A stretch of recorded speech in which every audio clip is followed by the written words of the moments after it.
কারিনা কায়সার হঠাৎ করেই গত 4-5 দিন ধরে অসুস্থ।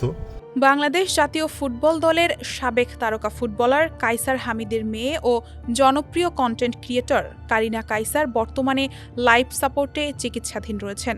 তার শারীরিক অবস্থার অবনতি হওয়ায় পরিবার তাকে উন্নত চিকিৎসার জন্য দেশের বাইরে নেওয়ার প্রস্তুতি নিচ্ছে। জানা গেছে, গত 1 সপ্তাহ ধরে জ্বরে ভুগছিলেন কারিনা। পরে তিনি অচেতন হয়ে পড়লে তাকে রাজধানীর এভার কেয়ার হসপিটালে ভর্তি করা হয়। চিকিৎসকরা জানান, তিনি হেপাটাইটিস এ ও ইতে আক্রান্ত হয়েছেন, যা থেকে লিভার ফেইলিয়রের জটিলতা তৈরি হয়েছে। শনিবার রাতে সামাজিক যোগাযোগ মাধ্যমে লাইভে এসে মেয়ের শারীরিক অবস্থার বিস্তারিত তুলে ধরেন কায়সার হামিদ।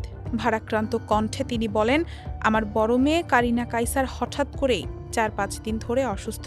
চিকিৎসার ব্যয় অত্যন্ত বেশি উল্লেখ করে সবার কাছে দোয়া চান এই সাবেক ফুটবলার। একই সঙ্গে ফ্যাটি লিভার নিয়ে সচেতন হওয়ার আহ্বানও জানান তিনি। কারিনা কায়সার ছবি অঙ্গনেও কাজ করেছেন।